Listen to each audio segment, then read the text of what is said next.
Filamu inaanza na heka za mwanaume mmoja anachimba kaburi. Hapa ni mwaka 1986. Baada ya kufukua kaburi hilo, akachukua maiti kutoka ndani hapo, akaingiza ndani kwake, akaanza kufanya ibada za kishirikina kupitia mwili wa mfu huyo. Wakati huo kuna binti mmoja alikuwa hapa akiwa anamtazama mwanaume huyu akiwa anaendelea kufanya tambiko lake la kishirikina, na baada ya kuzungumza dua yake juu ya mwili huo, ile maiti ikawa imefungua macho. Filamu inahama mpaka miaka 10 baadaye, ambapo leo ilikuwa ni siku ya kuzaliwa kwa binti mmoja anaitwa Mawal. Marafiki zake walikuwa wamefika hapo kwa ajili ya kumpa sapoti na kushirikia naye katika siku hii ya kuzaliwa. Huyu binti aliyevaa miwani anaitwa Katika na huyu mwingine yeye anaitwa Vei. Hawa ni marafiki wa karibu sana wa Mawal. Siku hiyo hawa wote watatu walikuwa wameenjoy sana siku nzima na walikuwa wamempatia zawadi ya siku ya kuzaliwa binti Mawal. Baadaye Mawal akiwa anajisafisha akaamua kuvaa gauni ambalo amepewa kama zawadi na marafiki zake. Baada ya kutoka nje walikuwa wamemsifia sana kwamba leo kweli kanoga, leo kapendeza kweli, ajiandae tu kisaikolojia kwa sababu huko nje zitakuwa nyingi sana. Lakini binti Mawala akasema kwamba yeye anatamani kuonekana mzuri na mrembo kwa wazazi wake pekee. Sasa huyu binti sio kwamba anamaanisha kwamba wazazi wake wako nyumbani, hapana. Lakini baada ya kutoka hapo moja kwa moja akasafiri na kwenda kijijini, sehemu ambapo wazazi wake wamezikwa. Binti amekwisha kupoteza wazazi wake wote, baba na mama. Akawaomba radhi kwa sababu siku hiyo kachelewa sana kufika hapa kuja kuwajulia hali. Akawaambia kwamba amewakumbuka sana, na sio yeye tu, hata mdogo wake. Huyu binti ana mdogo wake anaitwa Merati, kwamba amewakumbuka sana wazazi wao. Akawa anawaambia kwamba anakumbuka siku kama ya leo, yani siku ya kuzaliwa kwake, alikuwa akishirikia pamoja na wazazi wake, lakini kwa sasa wazazi wake hawapo tena kando yake. Mawal kisha akaomba baraka zao, akitumaini kwamba atakwenda kupata mpenzi wa dhati, mtu ambaye atampenda na kumpigania katika maisha yake yote, mtu ambaye atamjali kama jinsi ambavyo wazazi wake walivyokuwa akimjali. Baada ya maombi hayo, kaupepo mororo kakuwa kumepita hapo. Binti akaanza kusikia kuna sauti ya mziki wa asili ukiwa unajigonga hapo nalia. Baada ya kugeuza shingo, akaona zilikuwa ni kelele za miti fulani hivi ya bambu, ndio ilikuwa inagonga hapa kwa sababu ya upepo. Wakati binti anatoka makaburini, binti akasikia kama kuna hatua zikiwa zinamfuata nyuma. Baada ya kugeuka nyuma, hakuna kitu chochote. Mbele yake kuna mbwa mweusi ambaye alikuwa anabweka. Sijui huyu mbwa akatokea wapi, na binti mwenyewe anashangaa hicho kitu. Lakini baada ya muda mbwa akawa amestop kubweka, kisha akawa ameondoka kana kwamba akaona kuna kitu nyuma ya Mawal. Usiku huo Mawal alivyorudi kwenye hosteli, akapokelewa na marafiki zake. Wako hapo wanamkaribisha, wanamcheka, wanasema kwamba mbona umerudi usiku sana leo? Wakaanza kumtengenezea mdhaa kwamba pengine binti kuna mtu kamrudisha hapa na sio mwingine, atakuwa ni bwana wake. Yani huyu binti inavyoonekana ni kama anakamchumba ndo kamemleta usiku huu. Wakaanza kumtania hapa, lakini binti hakutoa majibu ya moja kwa moja kwamba ni nani aliyemleta nyumbani hapo. Baada ya kusalimiana na wenzake, akawa ameingia chumbani kwake. Mawal akatoa kisanduku kimoja cha mbao ambacho alikuwa amekuja nacho siku hiyo humu ndani, kisha akawa ametoa utepe mwekundu huku akiwa na tabasamu. Sasa baada ya muda kuna simu ilikuwa imepigwa humu ndani. Katika akaenda kuipokea, lakini hakuna mtu yoyote aliyejibu kwenye hiyo simu. Simu ikapigwa tena, binti kupokea, hamna mtu anayeongea, anasikia tu kuna upepo tu humo ndani. Baada ya kukata simu akiwa na hasira, Mawal kafika hapo akamwambia kwamba hii simu ikiita tena usiipokee. Asubuhi iliyofuata mabinti wakawa wamejiandaa kupata kifungua kinywa. Katika akawa amemuuliza tena Mawal kwa mdhaa kama kawaida, anasema kwamba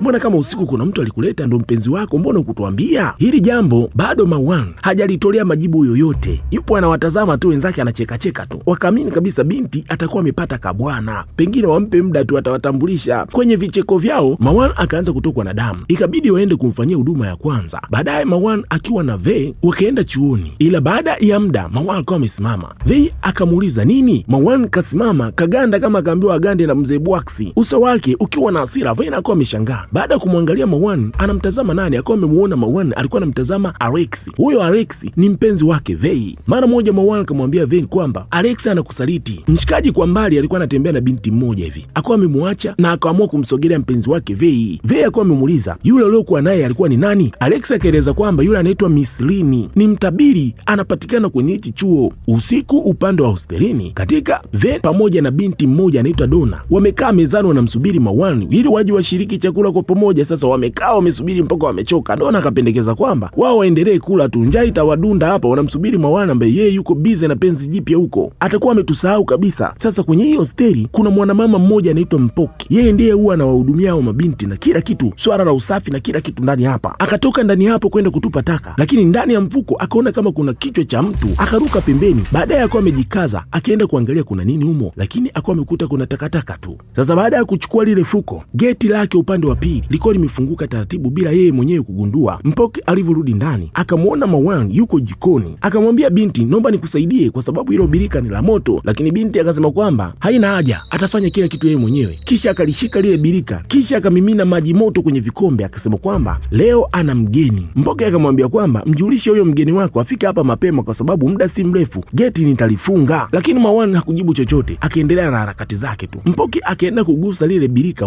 ni la moto. Asubuhi iliyofuata Mpoke kwenye sakafu akakuta pamechafuka kinoma. Sasa kwa anashangaa, jamani, hata kama ni mlisho mpoto ndokaja peku ndo achafue namna hii? Kwenye kutazama mezani akagundua kwamba vile vikombe vya vinywaji bado vina vinywaji, ni kama havikunyweka, yani kahawa bado imo. Alex mpenzi wake Vei akawa amefika hapo. Mpoke akamwambia kwamba ondoa viatu vyako. Alex akawa ametoa viatu, akawa ameomba ruhusa apande upande wa juu kwenda kumshtua mpenzi wake waende chuoni. Huyu mwanamama akawa amemruhusu. Jamaa akawa ametoka hapo moja kwa moja akaahidi kwamba anaenda kwenye chumba cha mpenzi wake, lakini alivyopita kwenye chumba cha binti Marwan akasikia kama kuna mtu humo wanazungumza. Mshikaji na yeye anatamani sana kumjua mpenzi wa Marwan, hivyo akaamua kujisogeza dirishani kwenda kuangalia ni nini hicho. Mshikaji akiwa dirishani hapo akaona kitu cha kutisha ambacho kilipita ghafla sana, akawa ameshtuka. Mpenzi wake na yeye akawa ametokea hapo, akamuuliza unafanya nini? Mshikaji akasema kwamba nimekupitia twende chuoni. Then akamwambia Marwan kwamba wataenda moja kwa moja redioni. Akawa amependekeza waende pamoja, lakini Marwan akawa amemtazama tu bila kujibu, akawa amefunga mlango. Sasa siku hiyo kwenye kipindi chuoni hapa katika alikuwa kwenye redio kama kawaida ya watangazaji, anapokea simu hewani, anasema kwamba chagua wimbo, natuma salamu kwa mtu unayempenda. Binti akawa amepokea simu kama kawaida, lakini sasa kwenye hii simu kunasikika upepo. Binti akasikiliza kwa makini, akasikia kuna sauti moja nzito inasema kwamba mimi naitwa Restu, natuma salamu kwa Marwan.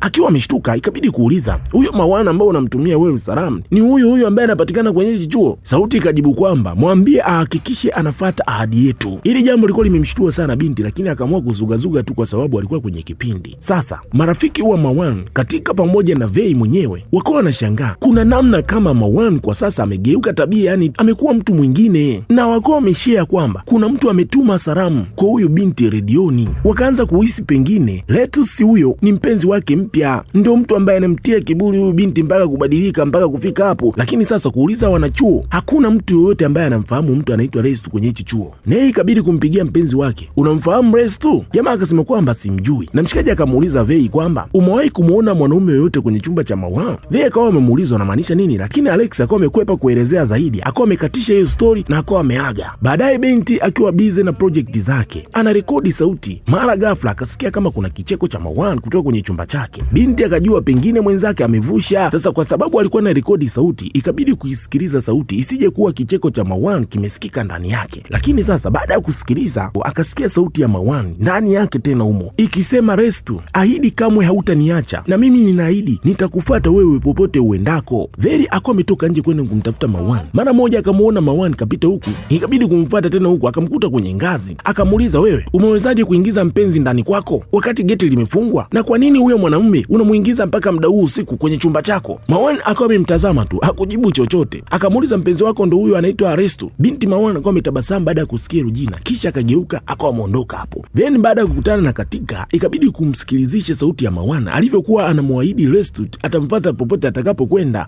Binti Kata akaeleza kwamba pia amekwisha kufanya utafiti, akagundua kwamba kuna marestu watatu kwenye hichi chuo. Wa kwanza ni mwanafunzi wa fasihi, lakini huyu tayari yeye ana mpenzi wake. Restu wa pili ni msichana. Restu wa tatu aliwahi kuondoka kwenye hichi chuo miaka 2 iliyopita. Wakiwa hapo, Alex akawa amefika kwa ajili ya kumsalimia kipenzi chake, ila Veni alionekana kabisa wazi ana mawazo sana kuhusiana na Marwan. Alex akagundua hilo na akamwambia kwamba unajua, siku moja nilipokuja kwa ajili ya kukuchukua kuja na wewe chuoni hapa, nilichungulia kwenye chumba cha Marwan, lakini niliona kitu cha ajabu, kitu kama jicho, lakini mshikaji wako ameshindwa kulielezea. Hivyo akamwambia kwamba kwa sababu nilimwambia Rini, ngoja nikupeleke ili ukamuone. Sasa binti baada ya kusikia hili jina Rini limetajwa, akawa amemind sana kwa sababu anahisi huyu mshikaji anatoka na Rini. Wakiwa hapo wakamuona Rini kwa mbali. Binti Vei hakupoteza muda, akawa amemfuata moja kwa moja kwenda kumuuliza. Akamuuliza kwamba wewe si mambo ni mtabiri, hem, niambie nini kinachompata Marwan? Rini akasema kwamba Alex alisema aliona kitu cha ajabu kwenye chumba cha rafiki yako Marwan,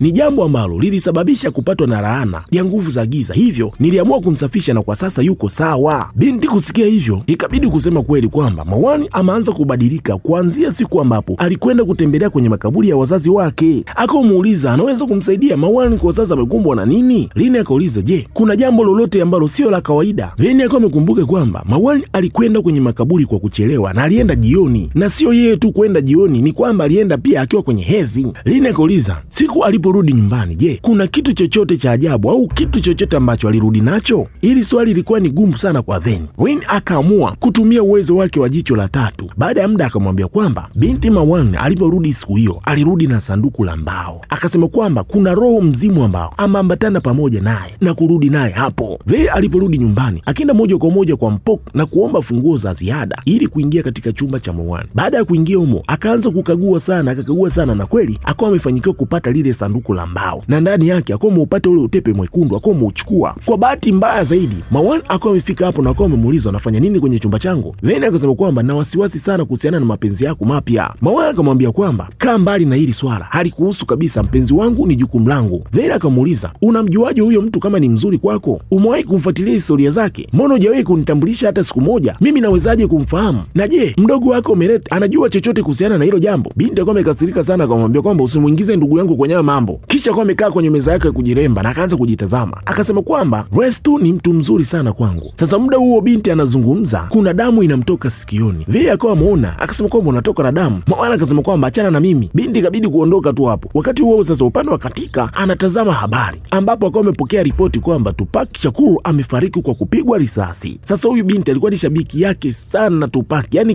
kindaki ndo wale ambao hawawezi kula kwa sababu ya Tupac. Akiwa hapo, binti Vera alikuwa amefika hapo na kumpa habari za Mawan. Akazungumza sana kuhusiana na Mawan, kubadilika, mpenzi wake sio mtu mzuri. Hata hivyo katika akawa amemkatisha, akasema kwamba sitaki kabisa kuzungumzia masuala ya Mawan, mimi na msiba. Akawa ametoka hapo kwenda kuomboleza kifo cha Tupac. Kafiwa huyo binti nyingi. Mlangoni kukuwa kumegongwa, sasa ana hasira, akaanza kuona kama kuna mtu tena anajaribu kufungua mlango na hajaenda kufungua. Akafungua mlango, nje hapo hakuna mtu. Akiwa bado kapagawa, mlango uko umejifunga wenyewe. Sasa kumbuka, hii ni hostel kama jinsi ambavyo nilikuambia mwanzoni. Upande wa binti Donna alikuwa bize sana kujiweka sawa uso wake. Alipoinama kwenye kioo tukaona kama kuna mzimu uko upande wa taulo. Binti alivyonyanyuka kichwa, kila kitu kiko sawa. Akaenda moja kwa moja kuchukua taulo na kujifuta. Anakuja kushangaa taulo limejaa utope na harufu chafu. Akapiga kelele kutazama kwenye kioo, sura yake iko safi, taulo liko safi. Mambo ni purukushani tu. Upande wa Vin, yeye kalala zake lakini ana stress kinoma. Alivyojifunika shuka, shuka ndani yake kuna tope nyingi na linatoa harufu. Binti kujaribu kufunua shuka alifunuki. Shuka ni zito. Baadaye akawa amefanikiwa kujifunua. Binti akawa ametoka hapo na ule utepe mwekundu. Akatoka hapo moja kwa moja kwenda katika chumba cha katika. Akaanza kusikia nyayo nzito. Alivyogeuka akaona tope.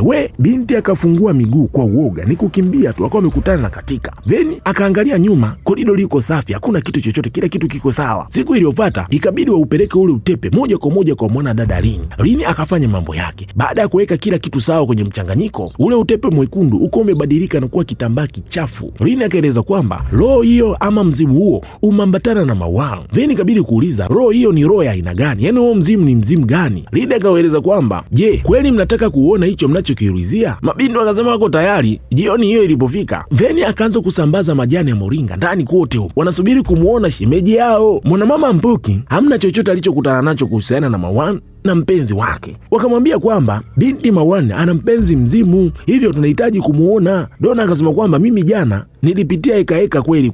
Veni pia na Kati pia wakawa wamethibitisha kwamba hata wao walikutana na hekaheka za ajabu usiku huo, lakini kwa mwanamama Mpoki, yeye alikuwa ameuchapa usingizi usiku huo, hakuna chochote alichosikia. Sasa wakiwa hapo, mara hali ya hewa ilikuwa imebadilika. Mpoki ikabidi kutoka nje kwenda kuanua nguo zake. Akiwa hapo kuanua mashuka, akaona kama kuna mtu nyuma ya shuka. Akatoa shuka la kwanza, hakuna mtu. Anaona tena upande wa pili. Kwenye kulitoa hilo shuka, alichokiona hapo, alisikika anapiga kelele kuliko radi. Watu wengine wote wako wamefika hapo kwenda kumtuliza. Mpoki akasema kwamba nimeona mtu nyuma ya shuka, lakini Kati baada ya kufungua lile shuka kuna kitu chochote patupu. Walipomtuliza wakampeleka jikoni. Mawan yuko bize na mapishi. Donna akamwambia kwamba Mawan, mpenzi wako sio mtu mzuri kabisa. Veni akasema kwamba ni kweli, inabidi tukusaidie. Mawan akawa amemuuliza, mnisaidie nani? Mnisaidie kwa nini? Veni akasema kwamba kwa sababu tunakujali. Ikabidi kuwasogelea kwanza. Akamwambia kwamba mmeshindwa kujisaidia nyinyi. Moja, umeshindwa kujisaidia wewe mwenyewe Veri, ambaye mpenzi wako anakusaliti. katika ambaye wewe msanii wako mpendwa ameuawa, na wewe mwingine Dona ambaye hauna mtu yoyote, upo tu, mmeshindwa kujisaidia nyinyi, mnisaidie mimi, achaneni na biashara zangu hazikuhusu. Lakini kama mnataka kumuona mpenzi wangu leo usiku, mumsubiri, anakuja, msiwe na shaka, mtamuona shemeji yenu binti akawa ameondoka hapo. Watu usiku huo kweli walikuwa wamekaa kumsubiri Resto. Sasa wamekaa wamesubiri sana kwa muda mrefu. Vile ikabidi kumuuliza Mawani, we mpenzi wako kwani haji? Binti Mawani akasema kwamba anakuja, nyinyi msubirini. Baada ya muda mfupi umeme ulikuwa umekatika hapa. Watu ni kumtaja tu Mwenyezi Mungu. Mawani katoweka. Ikabidi waanze kumtafuta Mawani. Yuko wapi tena? Vile akamwambia katika kwamba we nenda chumbani kwa Mawani, mimi naenda kumtafuta upande wa nje. Akiwa nje huko akaona vile vikombe viwili vya kahawa viko mezani. Hii ikimaanisha kwamba shemeji yao tayari imekwisha kuingia ndani ya nyumba. Akawa ametoka hapo kwenda kuangalia vizuri, lakini hakuona mtu yoyote. Alivyogeuka akamkuta Mawani yuko hapo. Anamwambia kwamba binti, njoo nikakutambulishe shemeji yako Resto. Kashafika. Binti akawa amemfuata, moyo uko na mdunda dunda. Muda kidogo Mawani alikuwa amesimama. Akamwambia kwamba huyu ndio Resto. Binti anakuja kutazama, anaona kuna mzimu huko hapo.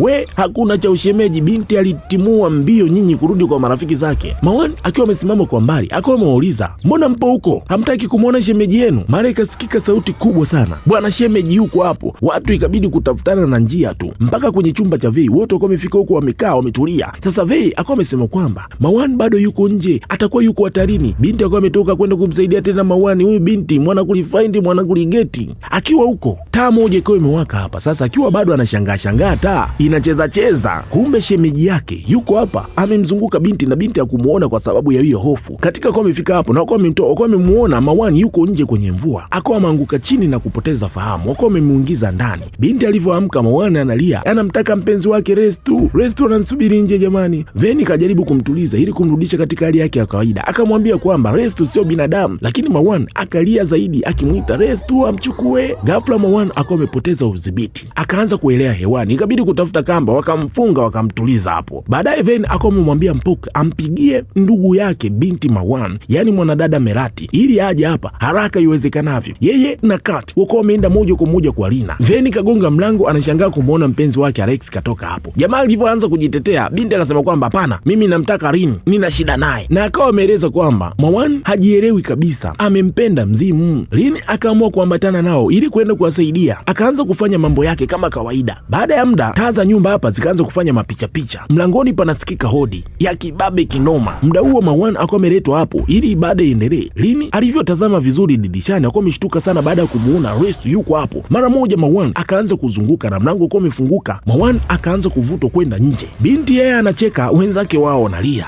Dona akamwambia Mpoka afunge mlango. Rini akawa ameomba majani ya mlongo yakaletwa hapo. Ibada ikaanza mara moja, ile nguvu ghafla ikawa imetulia na pakawa kimya. Asubuhi iliyofuata Ven alivyoamka, nyumba nzima ipo tupu, lakini anasikia kama kuna sauti za watu wanaomboleza, watu fulani wanafanya ibada, kama kuna msiba huko ndani. Akawa ametoka hapo. Binti akashtuka sana baada ya kuona kuna marehemu mmoja kalala hapo, akajua pengine Mawani amefariki dunia. Lakini baada ya kutazama vizuri, yule marehemu sio Mawani bali ni mdogo wake Mawani, yani binti Mareti ndo yuko hapo. Binti akawa ameshtuka kutoka ndotoni akiwa na hofu, wenzake wote wako hapo. Nje ya mlango akawa amemkuta mdogo wake Mawani, yani binti Merati kafika hapa. Veni akamweleza kila kitu kilichomkuta dada yake. Baada ya muda Rina akawa amesema kwamba familia yako kwa asilimia kubwa imeunganishwa sana na huu mzimu wa Resto. Merati akawa ameuliza unamaanisha nini? Rina akaeleza kwamba Resto anampeleka Mawani nyumbani kwenu kwa wazazi wako. Alex ikabidi kuendesha gari na kuwapeleka wote huko ili wajaribu kwenda kumuokoa Mawani. Baada ya kuwafikisha huko, jamaa akawa ameuliza, jamani, mbona mnanitenga, mimi nifanyeje? Katika akamwambia kwamba wewe subiri nje hapa, kisha wakaingia ndani ya nyumba. Then akapendekeza kwamba wagawanyike ili wamtafute Mawani vizuri. Baada ya kuchukua muda mrefu wamezunguka humo ndani, hamna mtu. Wako wamepata sehemu moja, kuna mlango wa siri ambao umerundikwa na vitu vingi sana. Wako wamepangua na wako wameingia ndani hapo. Wako wamepokelewa na harufu kali mno. Baada ya kutazama, wako wameuona mwili wa Resto. Baada ya kufikiri na kuchunguza vizuri, Vera wako wamegundua kwamba Mawani siku yake ya kuzaliwa hakuishia makaburini tu, bali alifika moja kwa moja kwenye hichi chumba, kwenye huu mwili. Lina akawa amemuuliza Merati kwamba hiki chumba ndo chumba cha baba yako. Binti akasema kwamba hiki chumba hakijui, ndo amekijua leo. Lina akaeleza kwamba yanawezekana kabisa haya yote yaliyofanyika hapa ni ibada ya kishirikina, ni ibada ambayo ilikuwa inadili na mambo ya bahati na ustawi wa mali wa familia yenu, na ibada hii ilipelekea kuhusisha mwili huu. Kwa kawaida ibada hii inapofanyika, roho ya mwili inashikamana na familia husika kwa miaka 1000, na mtu aliyefanya ibada hii anapofariki ni lazima azikwe kwenye kaburi ambalo mwili huu uliofanyiwa kufanyiwa tambiko uliopolewa. Lina akasema kwamba ni lazima waurudishe huu mwili wa Restu katika kaburi lake la asili. Akawa amemuuliza Merati kwamba wazazi wako je, wamezikwa kwenye kaburi moja? Merati akajibu kwamba baba alitaka azikwe juu ya mke wake, hii ikimaanisha kwamba mke na mme walizikwa katika kaburi moja.